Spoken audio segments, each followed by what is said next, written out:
noches a todos y todas, ¿qué tal? ¿Cómo estáis? Soy Javier Echeverry, soy trader, soy inversor profesional y soy analista de mercados. ¿Que por qué te cuento todo esto? Pues porque aquí empieza el nuevo cierre de Wall Street y quiero que lo veas como lo hacemos los profesionales. Vamos con la cabecera.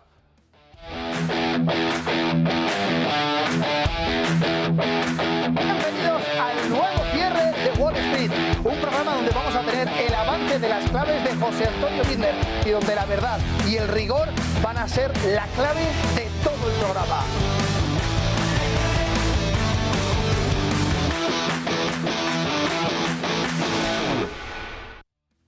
Pues ya estamos arrancando en este nuevo cierre de Wall Street y es que hoy os tengo un programa alucinante, os va a dejar como siempre pegados al asiento. ¿Y qué programa tenemos? Pues os cuento, en la agenda del programa tenemos una experta en ETFs estadounidenses que nos va a contar todo sobre cómo funcionan. Seguiremos con geopolítica hablando de las elecciones francesas y continuaremos con las elecciones del Reino Unido para culminar este lunes antes de nuestro consultorio que hablaremos de inversión directa en Airbnb, súper interesante, y después nuestro videoconsultorio de todos los días. En el editorial vamos a tocar un tema muy interesante, Bitcoin, pero antes de nada vamos a ver cómo está ese reloj, cuánto falta para el cierre de Wall Street, 1:58:30, nada más y nada menos. Fenomenal, vamos con mis gráficos y vamos a ver cómo se está comportando justamente, vamos a ver, que parece que no estoy compartiendo, dame un segundito. Vale, había habido un pequeño problema, nada, entramos de nuevo y os comparto mis gráficos. Vamos a ver cómo se está comportando justamente el Dow Jones, a ver si lo podemos meter. Me parece que tenemos algún problemilla con internet, pero no pasa nada. Si no, que me lo pinchen desde arriba los compañeros, vamos directamente con el SP500, si no conseguimos que entre.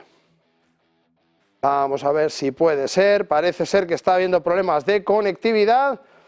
Y a ver si podéis pinchar desde arriba, compañeros. Eso es, el SP500. Pues fijaos cómo se está comportando. Cambiamos a velas de un día en vez de esas velas de 5 minutos, por favor, compañeros. Y entramos directamente con ese comportamiento. Para hacernos una idea de cuál ha sido el movimiento durante estos días, vamos ahí arriba en esas velas de 5 minutos, las ponemos en un día para que os hagáis una idea de cuál es el comportamiento, de cómo ha abierto después del fin de semana. Hemos tenido cuádruple hora bruja en Estados Unidos, vencimiento de futuros, de opciones sobre acciones, de opciones sobre índices, y ahí lo tenemos en 5 minutos todavía. Bueno, no pasa nada.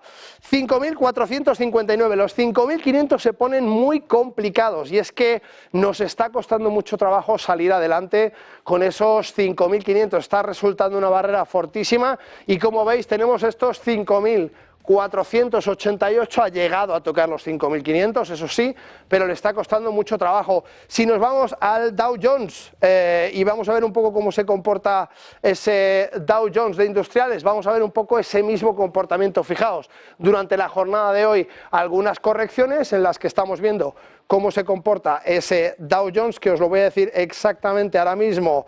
Tenemos un 0,6 arriba en total. Veis las correcciones aquí porque estamos hablando de velas de 5 minutos, pero en la jornada de hoy, fijaos, esta es la preapertura y esta es la apertura, por tanto 0,60 arriba que se está moviendo ese Dow Jones. Y vamos a ver el Nasdaq de industriales, el Nasdaq tecnológico. Madre mía, cómo estamos ya de lunes, Venga, vamos a ver ese Nasdaq, a ver cómo se está comportando.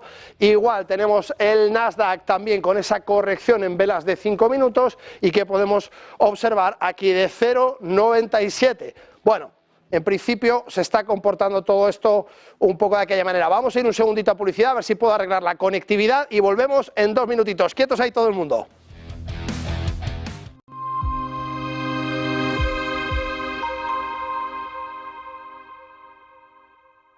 Vuélvete máster en transformar tu carrera. Obtén tu Master in Management con doble titulación de Tulane University, Estados Unidos y de UFM, en Madrid.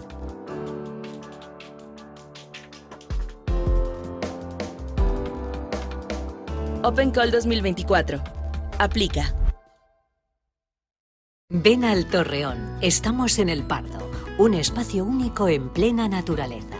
Disfruta de momentos de desconexión mientras saboreas la mejor gastronomía. Disponemos de 7 amplias terrazas y salones para todo tipo de eventos. Degusta nuestros exquisitos platos acompañados de una selecta bodega de vinos. A tu servicio, un gran parking y zona infantil. Abierto los 365 días del año. Cocina ininterrumpida desde las 10 de la mañana hasta las 12 de la noche. Haz tu reserva.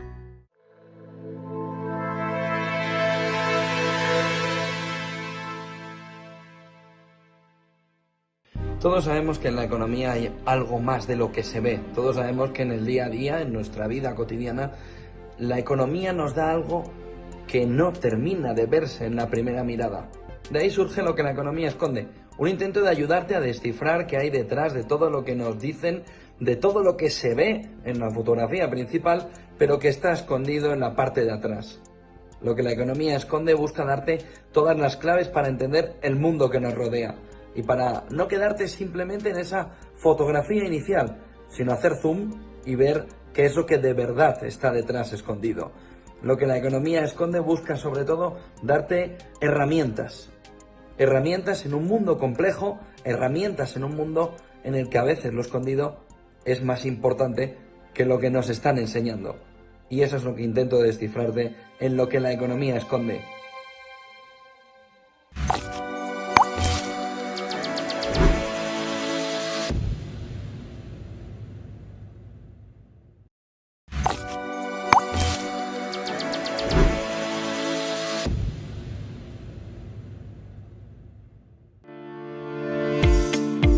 Dicen que el tiempo lo cura todo, pero los inversores en bonos que se han visto perjudicados por la compra de Credit Suisse pueden necesitar más que unos meses antes de estar dispuestos a lanzar.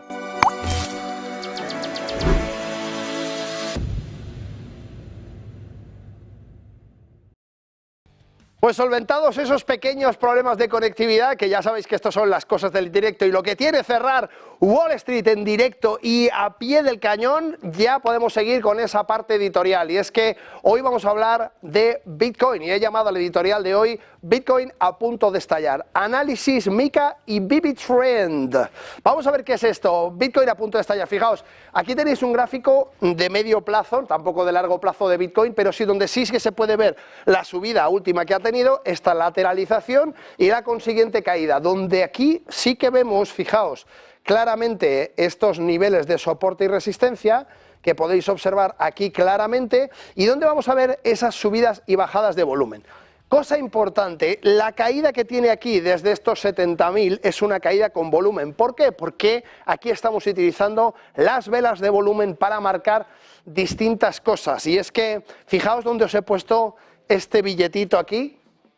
Aquí es donde está el dinerito en Bitcoin y ahora vamos a verlo exactamente. Fijaos, hoy os traigo una cosa súper chula y es que, como decíamos, TradingView ha sacado hoy concretamente un nuevo indicador. Este indicador que veis aquí en pantalla, el BBTrend, que ha sido desarrollado justamente por John Bollinger, el creador de las bandas de Bollinger. Bueno, pues este indicador justamente, como digo, lo ha desarrollado él en colaboración con TradingView y lo estamos estrenando hoy. ¿Qué hace este indicador? Pues os cuento un poquito más adelante para no adelantarme. Pero, como decíamos, promete ser una herramienta valiosa para identificar inicios de impulsos y tendencias. Además, comentaremos el impacto de la regulación de los ETFs de Bitcoin y Ethereum y veremos un poco cómo la normativa MiCA entra ya el 1 de julio en vigor. Una parte, no toda. Contexto del gráfico, vamos a poner un poco antecedentes. En el gráfico principal podemos observar el comportamiento de Bitcoin en los últimos meses. Como digo, a pesar de las fluctuaciones significativas en el precio de Bitcoin, ha mostrado una tendencia descendente desde su último pico el 24 de marzo. Fijaos, aquí lo tenéis, 24 de marzo, 12 de marzo, ahí está, 12 de marzo del 24 y si lo movemos un poquito más atrás, ahí está. Al 24-15, ahí está. 8 de abril, 21, 22, 23, 24. Justo, esta zona, como decimos, esta zona es la zona un poco de acumulación donde veis estos 3 puntos que ha costado que el Bitcoin rebasase esa zona. Bien. Los niveles de soporte y resistencia psicológicos están claramente marcados, proporcionando una guía sobre posibles puntos a vigilar. Hablemos de indicadores técnicos. Ahora sí, nos metemos ya un poco más en materia. El BB Trend es un indicador diseñado para identificar el comienzo de nuevas tendencias e impulsos. Es justamente lo que queremos saber los traders. ¿Cuándo empieza un impulso? ¿Cuándo yo sé que hay un impulso? Si está bajista o tiene una tendencia de medio o largo plazo bajista, ¿cuándo empieza un impulso? Ni siquiera hablamos de una tendencia, pero por lo menos un impulso. Como digo, justamente está diseñado para esto. En el gráfico observamos que BB Trend está en niveles bajos. Fijaos, ahora mismo os lo pongo aquí y como podéis ver, ese BB Trend nos lleva al 0,89. Fijaos, 0 es el nivel de referencia y este 0,89 nos marca que está justamente ahí entre marcar tendencia alcista y marcar tendencia bajista. Por encima de 0 nos marcaría la tendencia alcista, por debajo de 0 nos marcaría la tendencia bajista, o mejor dicho, el impulso, dependiendo del time frame, será una tendencia o será un impulso. ¿Qué más tenemos que tener en cuenta? Pues según la explicación de TradingView, BB Trend utiliza las bandas de Bollinger para medir la volatilidad y lo hace usando dos bandas de Bollinger distintas, una de corto plazo y una de medio plazo, proporcionando señales claras cuando el mercado está a punto de moverse significativamente. Ya sabéis que las bandas de Bollinger tienen esa media móvil de 20 periodos, por encima tiene la desviación estándar y por debajo la desviación estándar igual. ¿Qué sucede con esto? Pues que nos encontramos que utiliza, en vez de esa media móvil de 20 periodos, una segunda Bollinger Band de 50 periodos, con sus desviaciones estándar correspondientes, de tal manera que aglutina las dos, hace su refritillo para ver con 6 medias móviles, puesto que utiliza dos Bollinger Band, y nos explica un poco qué es lo que va a pasar.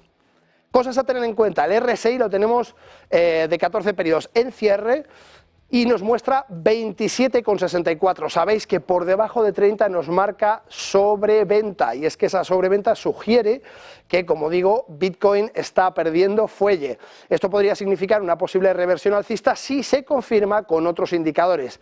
¿El qué es lo que va a confirmar esa reversión alcista? Lo vemos al final del editorial, que está súper chulo, ya veréis.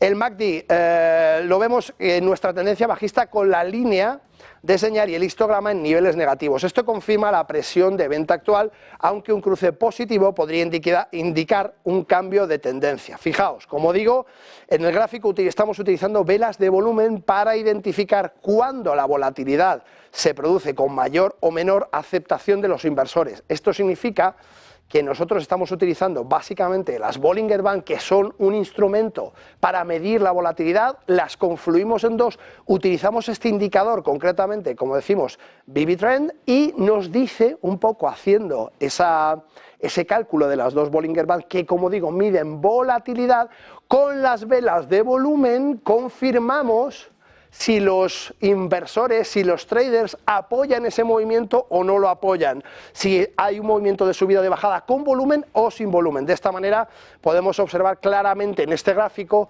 dónde están las velas con mayor volumen. Fijaos que esta caída tiene muy poquito volumen, ¿os dais cuenta? Y cómo esta caída tiene muchísimo volumen. Fijaos del tamaño de la vela, qué distinto es, la anchura de la vela, qué distinta es, ¿vale? Esto es una cosa importante a tener en cuenta. Decíamos, en el gráfico estamos utilizando esas velas de volumen para identificar cuándo se produce mayor o menor aceptación de los inversores, proporcionando así una medida adicional de la fiabilidad del movimiento. Las velas de volumen muestran la cantidad de transacciones en un periodo específico, en este caso son velas diarias, por tanto en un día, lo que nos ayuda a entender si los movimientos de los precios tienen respaldo suficiente del mercado. Hablemos ahora del impacto de la regulación de ETFs y normativa MiCA. Fijaos, la regulación de los ETFs de Bitcoin y Ethereum ha dado una aprobación, como sabéis, a estos dos activos y ha proporcionado un acceso más fácil y seguro para los inversores institucionales y minoristas. Esto ha incrementado el volumen de negociación y la aceptación general de las criptomonedas en el mercado tradicional. Pero ahora, ¿qué sucede? Llega la normativa MiCA. MiCA significa Markets in Crypto Assets, es decir, mercados en criptoactivos, y es una normativa específica para los criptoactivos dentro de la Unión Europea, que entra en vigor el 1 de julio. Una parte, como decía, establece un marco regulatorio claro para los activos digitales en la Unión Europea. Y esto incluye requisitos de transparencia, protección del inversor, medidas contra el lavado de capitales y se espera que esta normativa incremente la confianza en el mercado de criptomonedas, atrayendo a más inversores. Fenómeno. Por tanto, la normativa MiCA aporta mayor confianza y esto hace que los inversores estén más tranquilos a la hora de operar en un activo sin una regulación específica, puesto que, como decimos, esta parte de MiCA en Europa dará al inversor pues esas medidas de protección, esas medidas de transparencia, etc. He visto un artículo de 5 días que explicaba muy bien toda la normativa MiCA y que creo que puede ser muy interesante. Os he puesto en el post de LinkedIn de TradingView, como hago siempre, este artículo para que podáis pinchar y seguirlo, y básicamente os va a explicar además cómo funciona. Hay un archivo, hay un link además para que veáis las nuevas disposiciones del Parlamento Europeo para rastrear transferencias en criptos. Muy interesante, para que entendáis un poco qué es lo que está haciendo la Unión Europea. Y os pongo el link también para que podáis pinchar y vayáis en profundidad, porque son artículos largos. Si no os los mostraría, pero son muy largos y no quiero comerme el programa en cosas técnicas. Como decíamos, en el análisis del gráfico observamos varios patrones importantes. Primero, volumen, incrementos significativos de volumen de compra en ciertos puntos claves indicando posibles acumulaciones. Soportes y resistencias alrededor de los 50.970 y resistencias alrededor de los 70.687. ¿Recordáis dónde os he dicho que estaba el dinerito? Vamos para arriba y lo vemos. Fijaos, en torno a estos 50.970. ¿Por qué está aquí ese dinerito? Pues porque toda esta parte son niveles psicológicos. Si os fijáis en este impulso, perfectamente podría corregir. Y ahora entraremos al final con una noticia más sobre lo que está sucediendo. En definitiva, fijaos, en el análisis técnico de Bitcoin, utilizando el nuevo indicador BB Trend junto con RSI, MACD y las velas de volumen, ya tenemos una visión mucho más clara de la situación actual de mercado. Fijaos, la nueva regulación de los ETFs y la normativa MiCA pueden influir significativamente en el mercado de criptomonedas, ofreciendo oportunidades interesantes para los traders. Si sumas todo esto, tendrás bastante clara la continuidad del movimiento bajista y las señales de cambio de impulso, que te recuerdo que son señales de cambio de impulso. ¿Cuáles son? MACD cruzando el signal. Fijaos, vamos al gráfico y lo vemos. Esta línea azul que vais a ver aquí es el MACD y la línea roja es el signal. A ver si se mueve, ya veis que va hoy un poco así, de lunes. Esta línea azul es el MACD y esta línea roja o naranja es el signal. Si vemos un cambio, un cruce al alza, sería la primera señal para entender que este impulso que veis arriba y que se refleja también en MACD podría estar cambiando, ¿vale? Primera señal que hay que vigilar y que tenéis que apuntaros para tener en cuenta, ¿vale? Una vez que vigilemos esa señal, veremos el RSI entrando abruptamente hacia el 30, hacia arriba por el 30. Si nos vamos de nuevo a ver el mercado, ¿qué sucede? Ah, mira, aquí lo tengo cerrado, no lo vais a poder ver, pero da igual, luego os lo pongo. Ahora mismo está en 27, si el RSI está en 27, que está fuera del terreno positivo, ¿qué sucede? Que cuando entra abruptamente, de repente hay un montón de entrada de capital. Por tanto, segunda señal. Incremento significativo de las velas de volumen. Fijaos, tercer condicionante, tercer gatillo al que tenemos que estar pendientes. Y por último, BB Trend arriba, con esos dos Bollinger Bands de medio y de corto plazo juntos para entender un poco cuál es la volatilidad que se puede esperar y la presión al alza o a la baja. Bueno, pues con esto, teniendo claro estos cuatro condicionantes, y ahora me voy a ir a mostraros el... a ver si lo tengo aquí, justo, a ver si os lo puedo mostrar. Nos vamos a ver directamente Bitcoin y os muestro el RSI para que lo podáis ver claramente en pantalla. A ver si me deja, porque ya veis que hoy vamos despacito, no pasa nada. Importante, tenemos que tener en cuenta exactamente todos esos condicionantes. Si tenemos estos condicionantes claros y sabemos que se está moviendo los mercados tal y como decimos nosotros, tenemos que estar muy pendientes de cuando se den. No podemos ser adivinos, no sabemos lo que va a suceder. Sabemos que hay una zona donde se está acumulando muchísimo capital, esos 50.900, hay muchísimo capital ahí esperando a los mercados. Y sabemos también que hay, lógicamente, un montón de condicionantes que tenemos que estar vigilando. Como os digo, estad pendientes, si se dan esos condicionantes, ya sabréis lo que tenéis que hacer. Dicho lo cual, y como se está comportando esto un poco lento, nos vamos a ir directamente a publicidad y arrancamos con el primer invitado de esta noche que nos va a contar todo sobre los ETFs en Estados Unidos y cosas súper interesantes para poder aprovechar. Nos vamos 2 minutitos y volvemos enseguida.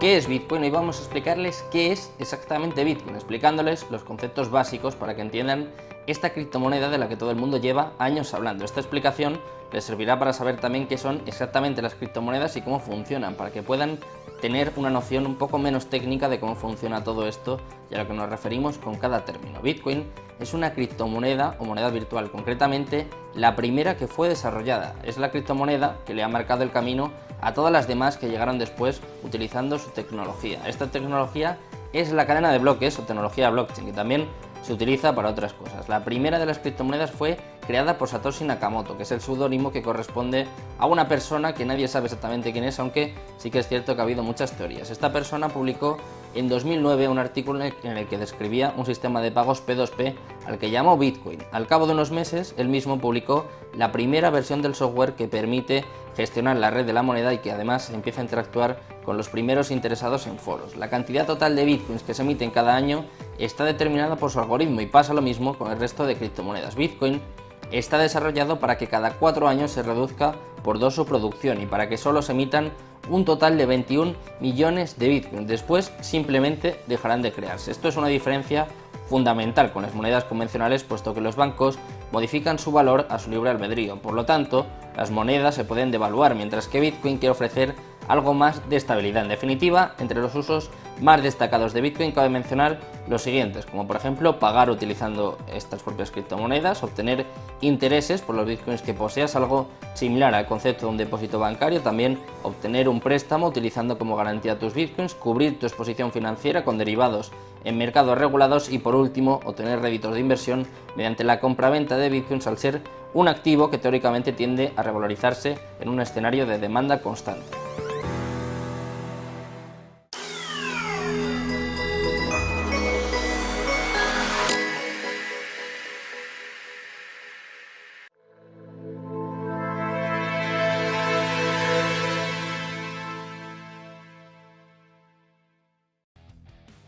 Pues estamos de vuelta en este nuevo cierre de Wall Street con una entrada un poco abrupta en esta semana, pero no pasa nada porque tenemos nada más y nada menos que a Sandra Belizzi, CEO de Simplemente Trading. Sandra, muy buenas noches.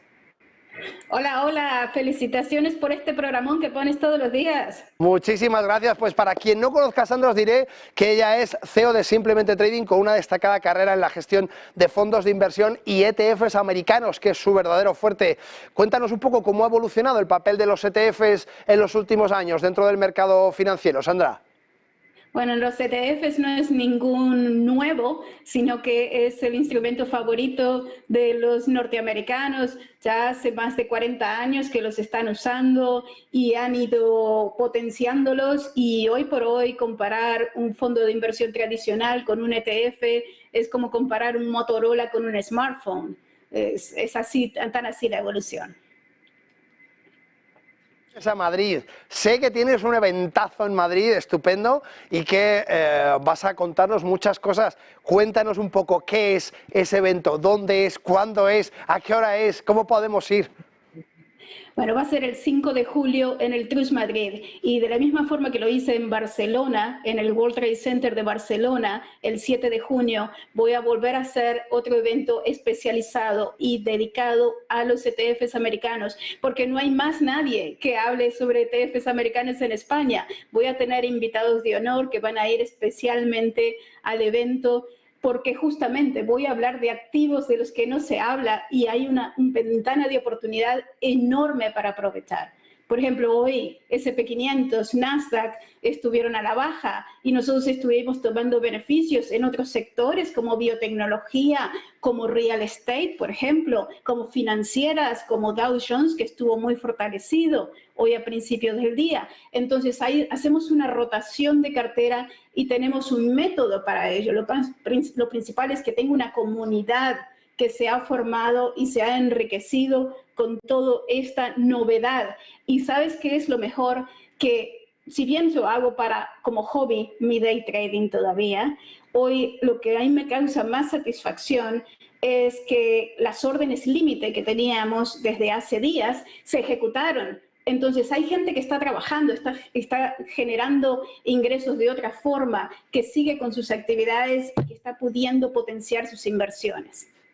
Qué fantástico. Para aquellos que no sepáis o que no hayáis escuchado hablar de los ETFs, básicamente en inglés es Exchange Traded Fund, que no es otra cosa que un fondo que gestiona un gestor, pero que además de gestionarlo, lo sube a la bolsa, lo cotiza y de esa manera inversores pueden comprar ese ETF e invertir en los activos que está invirtiendo el gestor de manera pasiva. Es decir, que tenemos, si no me equivoco Sandra, un gestor profesional trabajando para nosotros cada vez que compramos o vendemos un ETF, ¿no es así?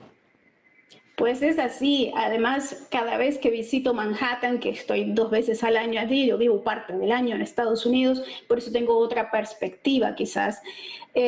Lo que veo es los profesionales que están allí trabajando, los miles de empleados que tienen contratados estos ETFs, las mentes más brillantes, los más brillantes que salen de Harvard y de las principales universidades de los Estados Unidos, unidos a la ingeniería financiera top. Entonces es algo que es muy difícil competir contra lo top, ¿vale? Más allá de la liquidez. Entonces, también entender que estos ETFs americanos todos los meses reciben por parte de los millones de activos que hay trabajando en los Estados Unidos, aportes a esos fondos de jubilación, que es un sistema totalmente diferente al que hay en España, ¿verdad? En el cual hay un sistema piramidal del cual se está hablando mucho. En Estados Unidos, las personas comunes y corrientes, una nurse, por ejemplo, está monitoreando su fondo de retiro, está monitoreando a ver cómo puede estar capitalizando mejor ese fondo de retiro. Y eso es lo que yo quiero lograr para los españoles de a pie, para el peluquero, para la persona que tiene un emprendimiento, aquellos empleados que están queriendo no retirarse a los 65 años luego de 40 años de trabajo, sino que quieren un futuro mejor, un mejor hoy, un mejor corto mañana. Entonces prefiero que hagan un camino más intensivo y dedicado a las inversiones para poder hacer una mejor calidad de vida antes del sistema perverso que yo considero que es el de 40 años de trabajo. En definitiva, Sandra, hay muchísimos inversores noveles, nuevos inversores, gente que en España, en Latinoamérica, en Estados Unidos, empieza a invertir por primera vez, lleva poquito tiempo, quiere formarse e intenta batir al mercado con el conocimiento que tiene. ¿Qué sucede cuando hablamos de ETF? Como decía antes, están justamente aprovechando la experiencia de un gestor o de un equipo de gestores, mejor dicho, para poder trabajar en un fondo ya cotizado con distintos activos. Por tanto, obtienen 2 ventajas. La primera es la diversificación con un solo activo, ya están diversificando en una bolsa de productos y además existe una cosa que se llaman ETFs apalancados inversos, ETFs dobles. Cuéntanos un poco qué es lo que es esto para que el gran público entienda un poco cómo puede acceder a unas inversiones muy complejas, entre comillas, porque tienen muchísimos análisis detrás, tienen un equipo enorme decidiendo qué es lo que hacen, pero desde un conocimiento mucho más pragmático y mucho más sencillo, ¿no? Pues sí, déjalo a los americanos para hacerlo más simple. Siempre lo digo, y realmente que en el mercado financiero no hay mercado financiero más grande que el de Estados Unidos. Por lo tanto, en este mundo globalizado, para mí tenemos que vencer las barreras que en realidad son mentales. Y en parte estos ETFs dobles y triples que han sido considerados por el mercado europeo como productos muy especulativos, realmente que permiten a los inversores hacer la regla del 80-20 de Pareto, el famoso Pareto.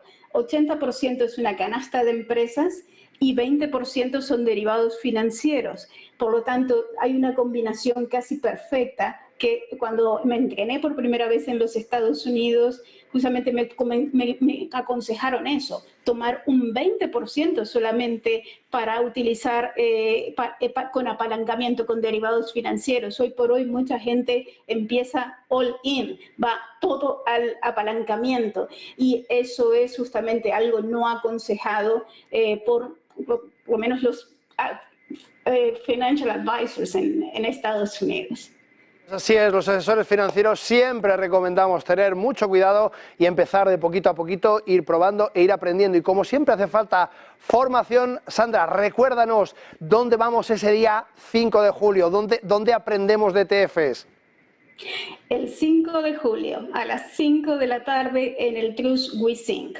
Va a ser un evento en el cual las personas van a poder escuchar lo que no van a escuchar en ningún otro evento en España, y lo hacemos previamente a empezar el camino de nómada nuevamente, en el cual luego de estar en Madrid voy al Reino Unido, luego del Reino Unido voy a New York, luego voy de vuelta a Estados Unidos, voy a estar 90 días fuera de mi casa antes de regresar a donde vivo en Tenerife. Les prometo que va a ser un antes y un después, y lo principal, van a poder hablar con otra gente que ya está aplicando esto. Pues un lujazo tener hoy a Sandra Bellizzi, CEO de Simplemente Trading, en el programa. Gracias, Sandra, por acompañarnos. Y nada, todos no faltéis ese día 5 en Madrid, todos los que podáis aprovechar, que la tenemos de gira por el mundo mundial. Así que muchas gracias por ese consejo y gracias por elegir Madrid para darnos un poco de formación a todos, que siempre nos viene bien. ¿Cómo no, Madrid? Madrid mola. Muy bien, pues muchísimas gracias, Sandra. Nosotros seguimos adelante, y es que en la siguiente entrevista vamos a hablar de Francia. ¿Qué es lo que pasa en Francia? ¿Lo queréis saber? Quietos aquí todo el mundo. ¿Sabéis que hay elecciones anticipadas? ¿Que no lo sabíais? Quietos, no os mováis porque os lo vamos a contar justamente después de publicidad.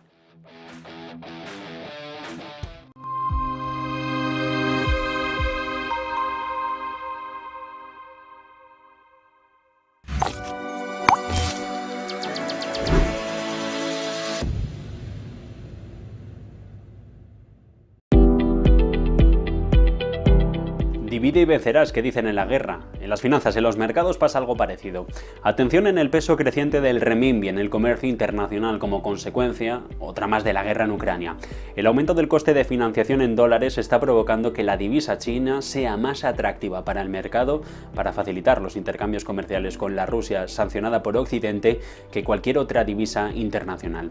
Los datos de SWIFT, la plataforma internacional para la financiación, muestran que el renminbi por valor de mercado ya copa más o al menos parecido a lo que lo hace el euro. 6% ha crecido en el entorno de los 4 puntos desde febrero de 2022, cuando aquel 24 arrancó la guerra de Ucrania. Una ganancia de apenas, decíamos, esos 200 puntos básicos que ponen en el tablero a la moneda china, en estrecha competencia con la divisa única, pero que ambos completan una pequeña fracción frente a la participación del dólar, que se sitúa, sin embargo, ya sobre la zona de los 84. La creciente participación de la divisa china en la financiación del comercio internacional, en el que los prestamistas otorgan crédito para facilitar el movimiento transfronterizo de bienes, representa una bendición para Pekín en ese impulso para acelerar la internacionalización del renminbi, y un duro desafío para Occidente, que ha tratado de utilizar las sanciones para prohibir que las principales instituciones financieras rusas utilicen el SWIFT. El Banco Popular de China ha llevado a cabo hasta ahora una campaña concertada de internacionalización en años previos, hasta agosto del 2015, cuando la devaluación provocó una grave fuga de capitales. Esto obligó al Banco Central a cambiar de rumbo, a imponer controles de capital y a promover el uso de la moneda global de una manera draconiana. El último ascenso del renminbi no ha sido igualado, en todo caso, por un mayor uso de los pagos internacionales en SWIFT, que se han estancado en alrededor del 2% del total mundial. Sin embargo, fuera del SWIFT, Rusia tiene acceso al sistema de pagos interbancario transfronterizo, el chino CIPS. Apuntar que el año pasado el comercio bilateral entre los dos países aumentó a un récord de 185.000 millones y que las empresas rusas han pagado ya la mayoría de los productos chinos en renminbi. Los acuerdos totales se han incrementado en el entorno de los 21 puntos porcentuales. Sin embargo, y a la luz de los estrictos controles de capital, pocos expertos esperan que el renminbi se dispare rápidamente en las filas de monedas de pagos internacionales.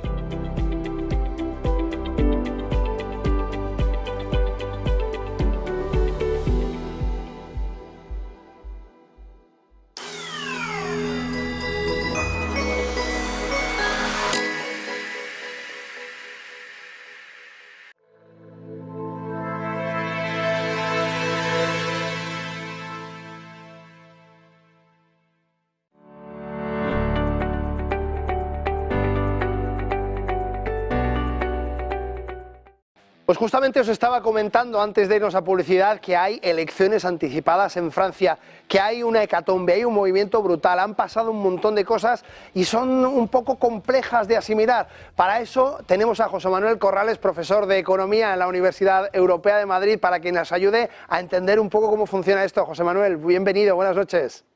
Buenas noches, ¿qué tal? ¿Cómo estamos? Fenomenal, muchas gracias. ¿Tú qué tal? ¿Cómo vas?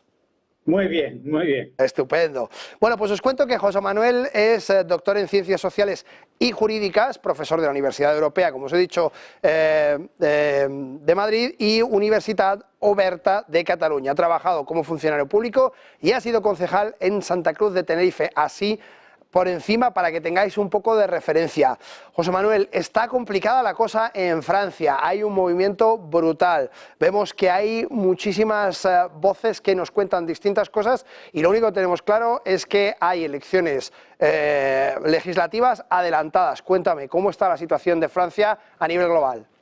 Bueno, hay elecciones, hubo recientemente elecciones europeas en los 27 países que componen los Estados miembros que componen la Unión Europea.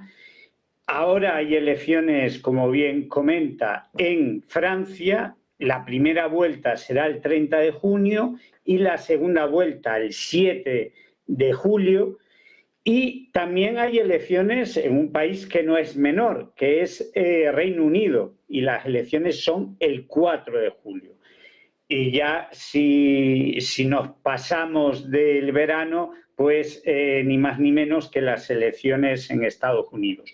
Pero sobre las elecciones en Francia, que van a tener lugar en una primera vuelta el 30 de junio y en una segunda vuelta el 7 de julio, lo que parece es que se va a producir una cohabitación, que es algo no nuevo en Francia, pero sí sería nuevo que el gobierno posible que se pueda poner en marcha en Francia sea un gobierno populista, en este caso un gobierno de la derecha radical populista, un gobierno de la ultraderecha que representa Marine Le Pen y el Reagrupamiento Nacional. Eso sería nuevo y además sería nuevo en un país que es el corazón de Europa. Al igual que Alemania, Francia es el corazón de Europa y si se logra esa mayoría por parte del Reagrupamiento Nacional, sería la primera vez que habría un gobierno euroescéptico en uno de los dos países pilares de la Unión Europea, como son Alemania y Francia. Lo que está por ver es, porque los sondeos no lo dejan claro, es si alguien va a alcanzar mayoría absoluta en Francia. Parece que no. Hay tres bloques. El primero representa el reagrupamiento nacional de Marine Le Pen, que es el que está en cabeza y que está por encima del 33% en todas las encuestas. El segundo bloque es el bloque de la izquierda, en donde está desde los más radicales de la Francia insumisa hasta socialdemócratas y verdes, el nuevo Frente Popular, que así lo han denominado, que estaría cercano al 30%, y luego estaría el bloque centrista en torno a la figura del presidente de la República, Macron, y que estarían difícilmente por encima del 20%. Entonces habrá que ver si hay mayorías absolutas y por quién se decanta este bloque centrista en el caso de que no haya mayorías absolutas. ¿Por quién se decantaría Emmanuel Macron? Si por tejer una alianza con la ultraderecha o tejer una alianza y permitir un gobierno de la izquierda.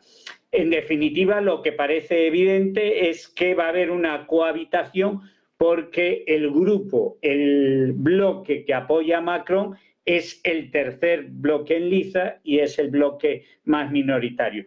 El hecho de que las cosas no estén claras genera incertidumbre, genera inseguridad y también puede provocar inestabilidad económica, puede provocar incertidumbre económica y puede provocar pues situaciones en el ámbito financiero, en el ámbito económico, incluso en las bolsas, que desestabilizarían el corazón de la Unión Europea. Las turbulencias económicas y financieras casi están garantizadas porque cuando el populismo entra en escena, lo hemos visto en Reino Unido, cuando Boris Johnson y el populismo... José Manuel, perdona que te corte. Estaba justamente al albur un poco de lo que comentas de esa inestabilidad económica en Europa. Había hoy un artículo de Expansión que decía que Macron había hecho unas declaraciones sobre que esta inestabilidad, esta falta de confianza en el gobierno francés podría generar la próxima crisis en el euro.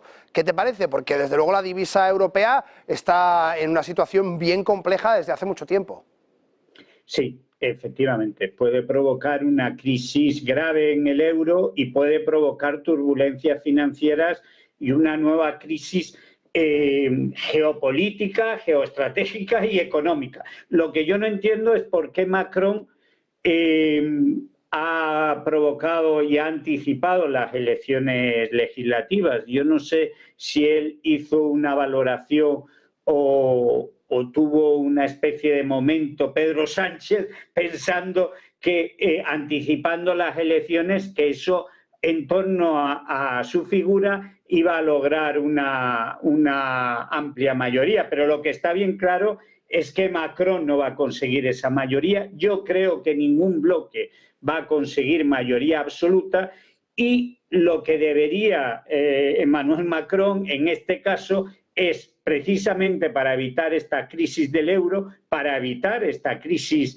de euroescepticismo que se va a generar con un gobierno francés no tan europeísta, pues es intentar moderar a los extremos. Y en ese sentido, pues yo no descarto tampoco que Emmanuel Macron pueda llegar a acuerdos con las fuerzas de izquierda, los socialdemócratas y los verdes, porque en las instituciones comunitarias, en las instituciones europeas, lo más lógico es que se alcance ese pacto entre populares, socialdemócratas, liberales y verdes para revalidar esas instituciones europeas. Pero ahora mismo las instituciones también están paralizadas. O sea que estas elecciones es una especie de tormenta perfecta en el plano económico, en el plano social y en el plano político. Al final, que uno de los dos pulmones principales de Europa esté en una situación de incertidumbre tan potente hace que toda la Unión Europea se tambalee, pero efectivamente habíamos recogido informaciones a primeros de año de Le Maire, del ministro de Economía de Emmanuel Macron, que decía que las previsiones de crecimiento de Francia eran del 1,4, luego bajó al 1, ahora el 0,7. Además hemos visto unas declaraciones muy desafortunadas por parte de Le Maire en las que decía que, bueno, que hay mucho capital durmiente de los ahorradores europeos, que qué está haciendo ahí el dinero. Esto le ha costado muy caro en las parlamentarias europeas al partido de Macron y esta es un poco la situación que estamos viviendo ahora. ¿Crees que esta difusión, esta pérdida de credibilidad de Macron va finalmente volcar la balanza hacia Marine Le Pen con un poco ese escepticismo, viendo que, bueno, pues en definitiva este segundo pulmón de la Unión Europea empieza a fallar y cada vez más europeos empiezan a pensar que quizá el proyecto europeo común y de esa divisa común, pues quizá no es tan fiable, ¿no? Yo creo que si al final ganan los euroescépticos, hay un peligro real de que se acaben cargando a medio plazo la Unión Europea. A mí eso no me gustaría, lo digo con sinceridad. Me parece que el camino que emprendimos en el proceso de construcción europea no merece acabar así. Y además creo que sería malo para la economía y sería malo para el peso de Europa en el mundo. Pero es verdad, Francia tiene malos datos. La gestión económica del gobierno de Macron tiene muy malos datos. Francia tenía un déficit del 4,8 en el 2022 y ha subido al 5,5. Por poner un ejemplo, que es compararlo con España. España tenía un déficit del 4,7 y se ha reducido al 3,6. Mientras España redujo ese déficit, Francia lo ha subido en 7 décimas. España lo redujo en 1 punto. La deuda también está muy por encima de la española, que ya es muy alta, y muy por encima de la media europea. La deuda francesa está en el 111% del Producto Interior Bruto y la Unión Europea, la media está en 81%. Y tiene un problema de ingresos y de gastos que provoca ese nivel de déficit. Si a esto le añadimos inestabilidad política, incertidumbre, radicalismo y populismo, es un cóctel difícilmente digerible. Si a esto le añadimos que las instituciones europeas, presidencia de la Comisión Europea, presidente del Consejo Europeo, alto representante de política exterior y el resto de instituciones europeas todavía están por decidir, pues realmente estamos en un problema muy gordo. Quizás la única noticia positiva puede ser que haya un gobierno en Reino Unido más europeísta y que se esté planteando que el Brexit ha sido un mal negocio. Es que en Reino Unido han tenido 12 años de populismo, 12 años de Brexit y lo han pagado en calidad de vida, en bienestar social. Ese no es el camino que a mí me gustaría que emprendiese Europa. El camino de la autarquía, el camino de la insolidaridad, el camino de desandar el proceso de construcción europea nos puede salir muy caro. Y en ese sentido, en las elecciones europeas nos jugábamos mucho, pero en estas elecciones francesas nos jugamos muchísimo, porque si el gobierno es un gobierno, más si es un gobierno con mayoría absoluta de uno de los dos bloques, tanto del bloque de la derecha radical populista como del bloque de la izquierda, si Mélenchon tiene un papel protagonista, puede ser un revulsivo para el pensamiento euroescéptico y algo letal para el proceso de construcción europea. Pues desde luego se nos plantea un escenario muy complicado para la Unión Europea y como bien dices, hay mucho que ver dentro del Reino Unido y por eso nuestra siguiente entrevista va a tratar justamente de eso. Así es que José Manuel Corrales, muchísimas gracias, profesor de Economía de la Universidad Europea de Madrid. Ha sido un placer, como siempre, tenerte hoy con nosotros. Gracias por arrojar un poquito de luz sobre esta Unión Europea un poco maltrecha que tenemos últimamente. Muchas gracias. Buenas noches. Igualmente, buenas noches. Nosotros nos vamos 2 minutitos a publicidad y, como os decía, vamos a hablar de nuevo de elecciones, como decía el profesor José Manuel Corrales, también de esa parte tan importante que tiene que ver con el Reino Unido, que tanto nos afecta, y a ver un poco qué paralelismos podemos sacar y cómo podemos encarar estas nuevas elecciones en el Reino Unido. 4 de julio, no os digo más, quietos aquí, quietos, quietos.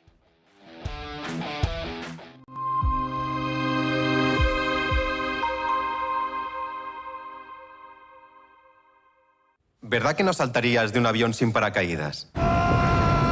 Entonces, ¿por qué alquilas tu inmueble sin garantizar el cobro? Con el nuevo servicio Garantía Indefinida SEAC, tienes garantizado el cobro del alquiler puntualmente. Defensa jurídica, daños por vandalismo y protección antiocupas. Alquila tranquilo, SEAC responde.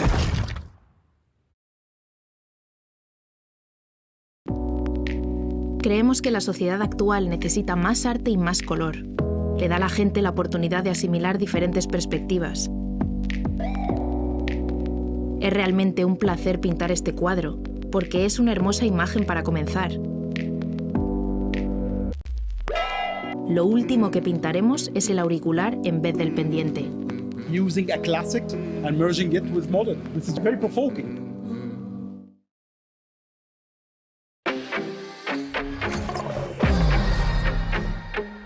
¿Quieres invertir en bolsa? Déjame enseñarte algo. Él es Guille, compra acciones de empresas de videojuegos. Y él es Javier, invierte en acciones del mundo del motor. Y ella es... ¿Pero cuál es la comisión? 0 comisión. Abre tu cuenta de cliente totalmente online, invierte en acciones y fondos cotizados sin comisiones hasta 100.000 euros al mes. ¿Y tú? ¿En qué vas a invertir?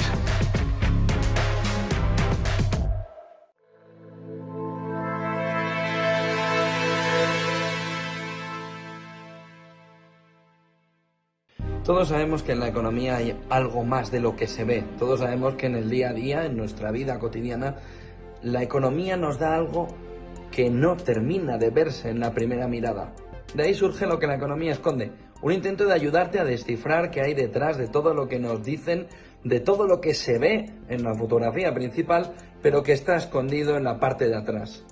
Lo que la economía esconde busca darte todas las claves para entender el mundo que nos rodea. Y para no quedarte simplemente en esa fotografía inicial, sino hacer zoom y ver qué es lo que de verdad está detrás escondido. Lo que la economía esconde busca sobre todo darte herramientas. Herramientas en un mundo complejo, herramientas en un mundo en el que a veces lo escondido es más importante que lo que nos están enseñando. Y eso es lo que intento descifrarte en lo que la economía esconde.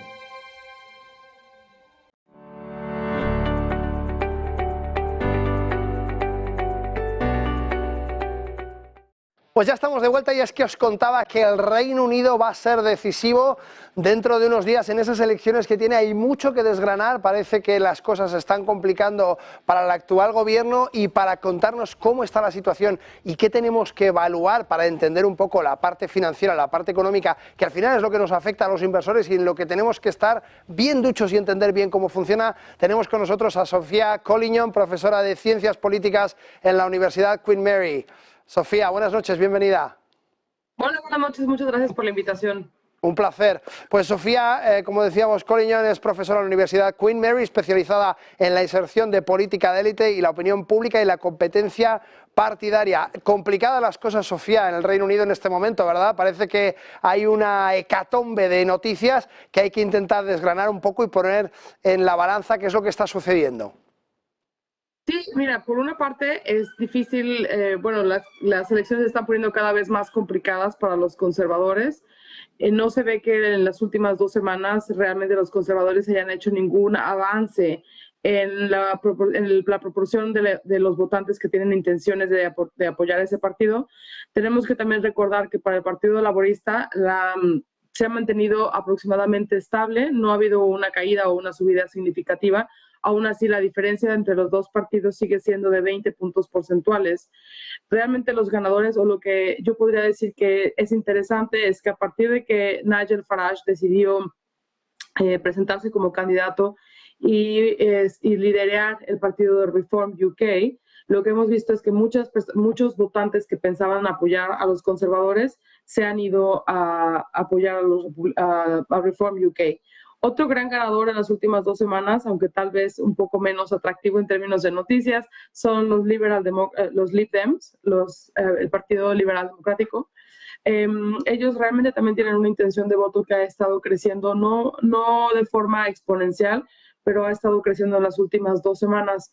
Este partido, por ejemplo, puede ser interesante para los inversionistas porque sus políticas, digamos que están entre las políticas más liberales, tal vez económicamente de izquierda, que serían las propuestas por los laboristas, y las políticas económicamente de derecha, que serían los conservadores. Los Lib Dems pueden proponer cosas interesantes, sin embargo no se ve como que puedan ganar un número significativo de asientos en el siguiente Parlamento.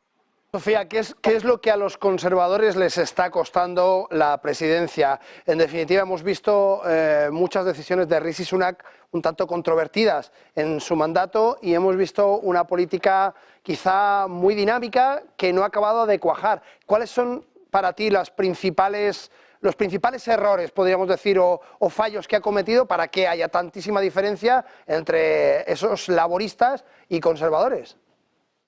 Uno de los fallos más grandes es, bueno, por una parte, los conservadores han estado en poder durante los pasados 14 años y no se ve que ellos llegaron a poder después de la crisis del 2008. Sin embargo, ahora no se ve que realmente haya habido una mejora sustancial en la calidad de vida en el Reino Unido. Entonces, creo que ya tienen un poco, bueno, primero, recordemos que en el 2019, cuando fue la elección pasada, uno de los temas más importantes era Brexit. Sin embargo, los efectos de Brexit los efectos inmediatos de Brexit se diluyeron un poco por la pandemia. Ahora lo que está pasando es que estamos experimentando esos efectos del Brexit de forma importante, con un costo de vida altísimo, inflación que no se logra mantener, bueno, que se ha mantenido a lo mejor constante entre los últimos 3 meses, pero no baja. Y bueno, esto se traduce también, esto al mismo tiempo en que los conservadores implementaron políticas de austeridad en los servicios públicos, que ya hace que se note que hay problemas para tener servicios públicos de la calidad esperada.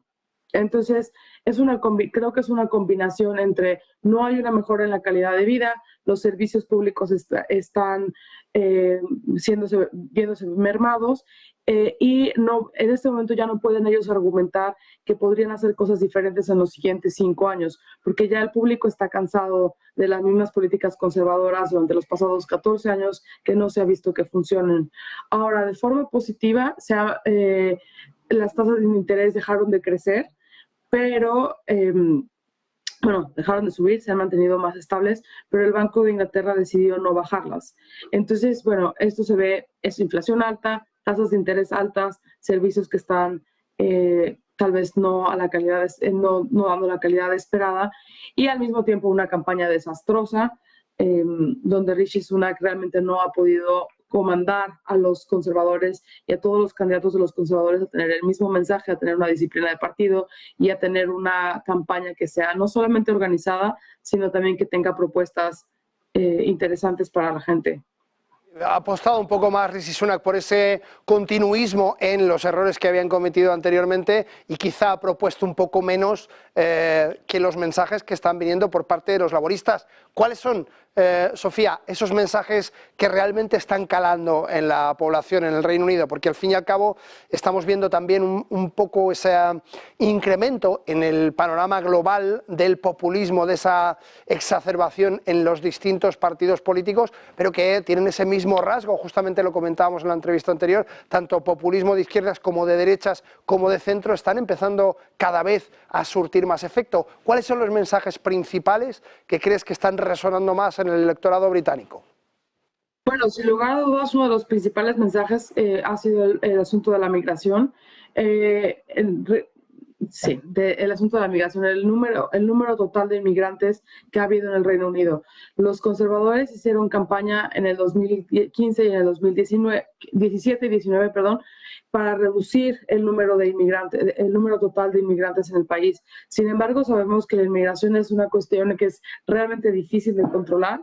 Entonces, con la inmigración ilegal es muy difícil bueno, es muy difícil de controlarla y es muy difícil de reducirla.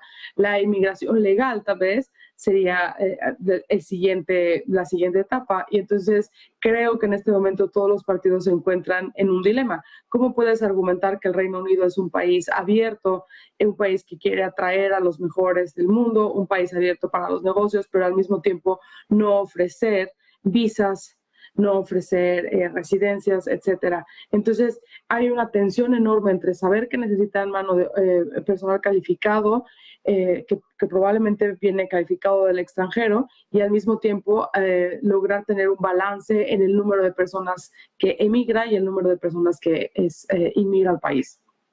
Y esto es un asunto que ha resonado desafortunadamente tanto a la izquierda como a la derecha. No hay un asunto muy claro de qué se podría hacer. Hace unos años, bueno, la solución fue decir, vamos a salirnos de la Unión Europea. Ahora que ya no están en la Unión Europea, la pregunta es, entonces, ¿qué? Exacto, al final un poco esa fuerza laboral es lo que está resonando como más importante a la hora de tomar decisiones, pero claro, dentro de la fuerza laboral hay una cosa importante que es, en definitiva, la fuerza empresarial. Todos aquellos que contratan a toda esa fuerza laboral y que forman el tejido económico del Reino Unido, desde el Brexit han observado, lógicamente, una falta de suministros, una disminución de su facilidad a la hora de recibir suministros fuera de la isla en el Reino Unido, y que lógicamente están incrementando sus costes. Si además ahora con la inflación alta tenemos unos costes de financiación mucho más altos por esos tipos tan altos, por encima del 5% en el Reino Unido, ¿cuáles son las propuestas que proponen? Bueno, una de las propuestas de los laboristas han tardado mucho tiempo en decir claramente si van o no a subir la tasa de impuestos. Y bueno, en las últimas declaraciones lo que han mencionado es que podrían subir la tasa de impuestos, pero solamente para las personas que están más arriba en la escala del ingreso. Esto es controversial. Realmente ellos han no tenido mucho cuidado de no ser muy claros al respecto, y una de las cosas que ha marcado esta campaña de los laboristas es tratar de no hacer promesas que no se puedan cumplir, especialmente que después de 14 años de ser oposición, ellos están pensando que van a llegar al gobierno con una asimetría de información importante, donde a lo mejor no tengan conocimiento de absolutamente todo, y podría ser realmente riesgoso prometer cosas que después no se puedan cumplir. Sin embargo, bueno, sabemos que un poco podría ser el subir la tasa de impuestos.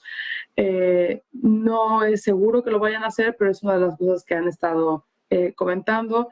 También se ha comentado acerca de cómo se podría financiar servicios como el NHS, de quitar impuestos de manejar las tasas de impuestos para la gente que manda a sus hijos a escuelas privadas, etcétera. Un poco, pero el argumento aquí está siendo, si hay subida de impuestos es porque se van a financiar servicios públicos. En definitiva, esa subida de impuestos para financiar servicios públicos sería, como dices, a las rentas más altas del Reino Unido, pero esto podría traer otro problema, y es que las rentas más altas digan, pues me voy a Irlanda, me voy fuera. En definitiva, dejo de cotizar, dejo de formar parte del tejido empresarial, cuando ahora mismo lo que necesita el Reino Unido, después de haber salido de la Unión Europea, es justamente esa cohesión, ¿no? Es esa cuestión y un poco de estabilidad. O sea, hasta hace unos años, realmente, bueno, hay que recordar también que el gobierno del Reino Unido ahorita es Rishi Sunak, pero venimos de un periodo donde en menos de 2 años ha habido bastantes primeros ministros. Entonces, bueno, Theresa May, luego tuvimos a Boris Johnson, luego tuvimos a Liz Truss, luego tuvimos a Rishi Sunak. Entonces, también es difícil en este momento para la campaña el argumentar que las cosas van a cambiar o que ha sido una secuencia de primeros ministros que han traído más estabilidad.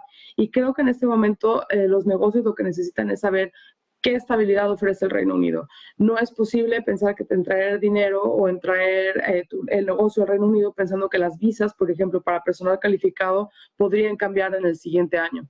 Entonces, creo que el reto más grande en este momento es ofrecer claridad y ofrecer certidumbre a los mercados empresariales. Pues desde luego todo un reto con ese Brexit en el que se empiezan a sentir ya esos efectos de manera acuciante justamente por esa dilución después de la pandemia, como muy bien nos has contado, Sofía. Muchísimas gracias por acompañarnos hoy. Sofía Collignon, profesora de Ciencias Políticas en la Universidad Queen Mary, siempre un placer recibirte. Muchas gracias por la invitación. Un placer. Pues nosotros nos vamos 2 minutitos a publicidad y quietos ahí porque esto no para, no para.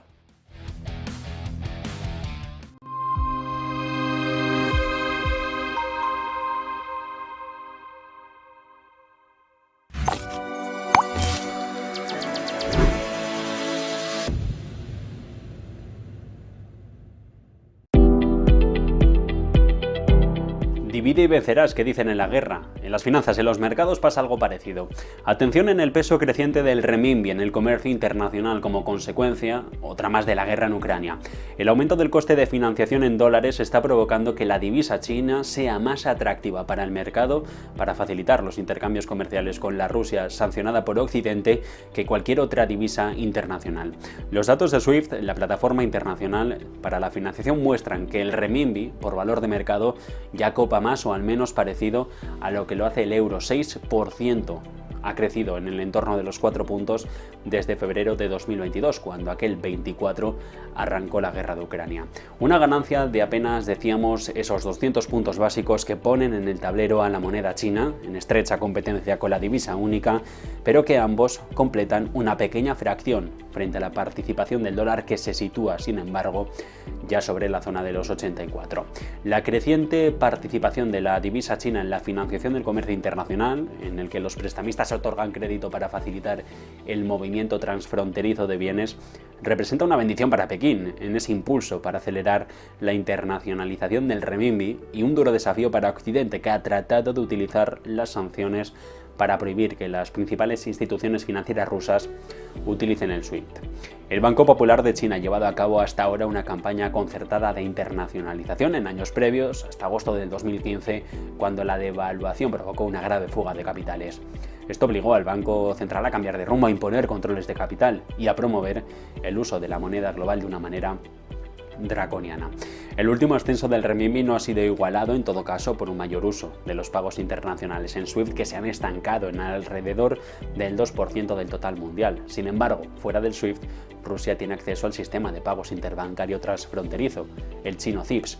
Apuntar que el año pasado el comercio bilateral entre los dos países aumentó a un récord de 185.000 millones y que las empresas rusas han pagado ya la mayoría de los productos chinos en renminbi. Los acuerdos totales se han incrementado en el entorno de los 21 puntos porcentuales. Sin embargo, y a la luz de los estrictos controles de capital, pocos expertos esperan que el renminbi se dispare rápidamente en las filas de monedas de pagos internacionales.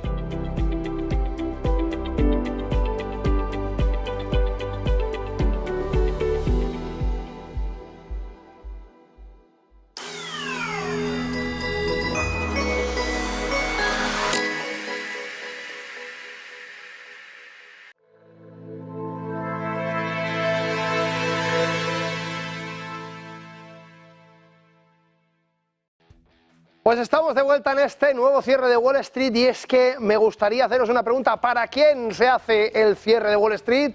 Para vosotros, nada más y nada menos que para los inversores, para la gente que queréis aprender, que queréis hacer negocio y que queréis prosperar. Y por eso os informamos de todo lo que se mueve, de cómo se comportan los mercados, de cómo se comporta la política, de cómo se comporta la geopolítica y también de formas de inversión alternativa. Y en este caso vamos a hablar con Josema Sánchez, que es inversor en Airbnb Online. Josema, bienvenido, buenas noches. Hola, buenas, es un placer estar aquí con vosotros. Pues Josema Sánchez es, como decía, es inversor destacado en el sector de Airbnb y fundador de Lux BNB Academy, logrando libertad financiera y generando ingresos significativos a través de alquileres en Airbnb, sin necesidad de comprar propiedades. Ojo, porque esto tiene mucha chicha. Joseba, cuéntanos, ¿cómo se gana dinero sin comprar propiedades? Un poco confuso, dime, cuéntame. Bueno, existen dos metodologías básicas, ¿ok? Y literal, podemos, Javier, empezar sin inversión inmobiliaria utilizando un modelo que se llama Property Management, ¿vale? Donde tú llegas a un acuerdo con el propietario a cambio de un porcentaje de los beneficios de esa propiedad, de la gestión, tú te vas a llevar ese porcentaje. Entonces, ¿dónde está el beneficio? De que el propietario se apoya en tu conocimiento, que él no tiene, cómo desarrollar el negocio, y en tu tiempo, y tú te apoyas en la propiedad del propietario, ¿no? Esto es el Property Management, y después el siguiente escalón es el Rent to Rent o arbitraje, que se dice, ¿no? Donde tú alquilas una propiedad para desarrollar tu negocio de alquiler de corta estancia o Airbnb, un contrato de uso distinto a la vivienda. ¿Sería un subarriendo, te pregunto, Josema? Ok, no me gusta llamarlo subarriendo, se puede entender que sí, porque al final es un rendimiento inmobiliario, pero la diferencia es, yo siempre pongo el mismo ejemplo, ¿vale? Tú, por ejemplo, si quieres desarrollar un negocio en un local comercial, tú alquilas ese local, ¿no? Imaginemos que somos barberos. Tú alquilas ese local para desarrollar tu negocio, en este caso una barbería, pues nosotros alquilamos una propiedad, en este caso pues una propiedad de una persona, para desarrollar nuestro negocio de hospitalidad. Por eso utilizamos un contrato de uso distinto a la vivienda, que es la forma correcta de hacerlo. O sea que existen esas dos grandes vertientes que nos ayudan a entender un poco cómo podemos hacer negocios sin necesidad de comprar previamente una propiedad. Pues fantástico. Cuéntame un poco, ¿qué te motivó a dejar tu carrera de ingeniería para aventurarte en el mundo de Airbnb? Porque yo sé que eres ingeniero.